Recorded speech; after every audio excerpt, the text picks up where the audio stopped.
Quinto ano. Hoje a professora está aqui para falar um pouquinho com vocês sobre as atividades do roteiro da semana. Na nossa aula de língua portuguesa, nós vamos retomar o conteúdo que nós já estamos estudando há algumas semanas. Vamos falar então de uma classe de palavras da língua portuguesa, conhecida como verbos.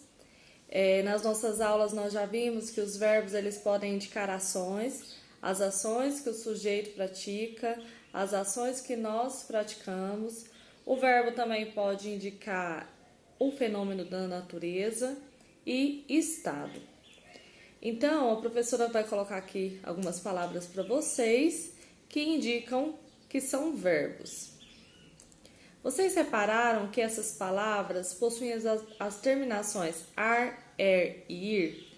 Então, a professora também já falou com vocês que esses verbos terminados em ar, er e ir são verbos que estão no infinitivo. Esses verbos, eles também são classificados em verbos de primeira conjugação, segunda conjugação e terceira conjugação. Então, todos esses verbos que vocês acabaram de ver, terminados em ar, er e ir, são classificados nessas conjugações. Os verbos terminados em ar, eles participam da primeira conjugação. Os verbos terminados em er participam da segunda conjugação.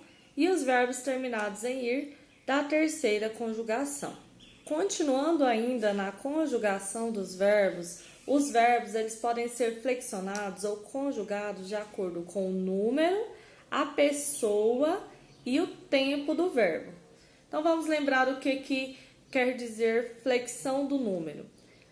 Flexão do número quer dizer se esse verbo, essa ação está acontecendo no singular ou no plural.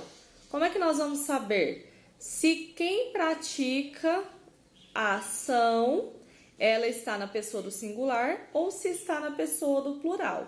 Lembrando dos pronomes, que são quem pratica a ação, nós temos os pronomes no singular eu, tu e ele. Quando essas três pessoas praticam a ação, quer dizer que a ação está no singular.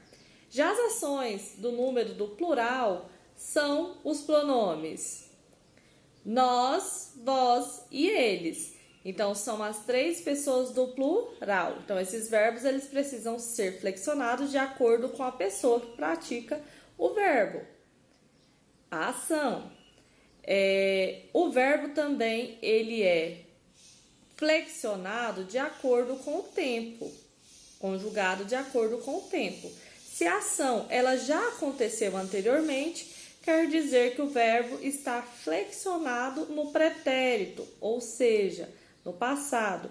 Se a ação ela está acontecendo neste momento, quer dizer que o verbo está flexionado no presente. E se a ação ainda vai acontecer, quer dizer que o verbo vai ser flexionado no tempo do futuro.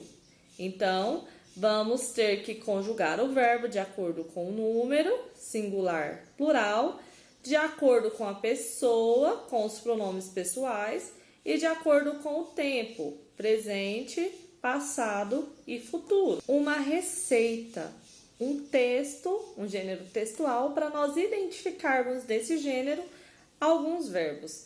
O que nós vamos identificar nessa receita? As ações que precisam ser praticadas para a realização desse bolo, para fazer com que esse bolo fique bom. Então, fica aí para vocês identificarem nessa receita os verbos e enviar para a professora. Na aula de ciências, nós vamos falar sobre os biomas e ecossistemas.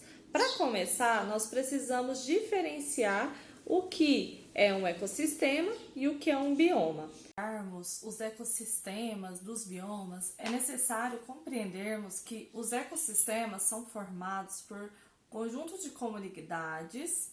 Então, uma comunidade que possui seres vivos interagindo com o ambiente físico, ou seja, seres vivos interagindo com seres não vivos.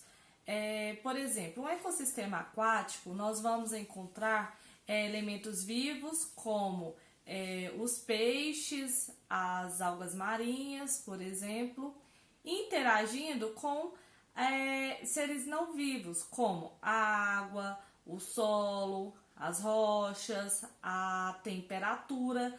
Isso nós falamos que são seres abióticos, seres sem vida. Quando esses seres vivos começam a se interagir com esses fatores abióticos, nós falamos que ali existe um ecossistema. No caso citado, um ecossistema aquático. Já um bioma é formado por um conjunto de ecossistemas, ou seja, várias comunidades interagindo ali naquele ambiente.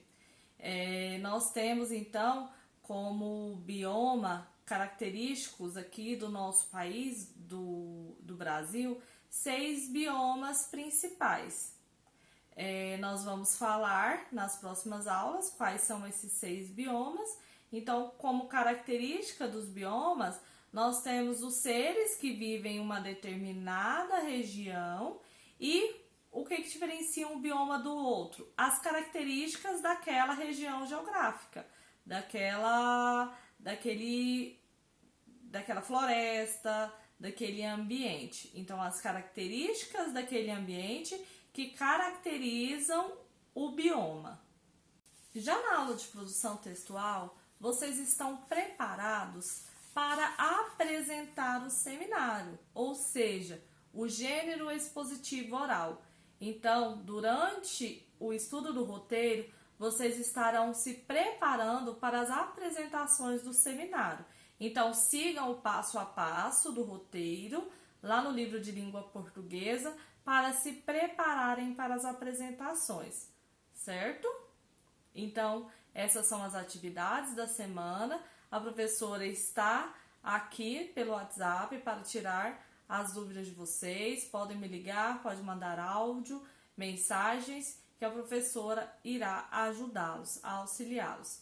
Tenham boa semana e bons estudos.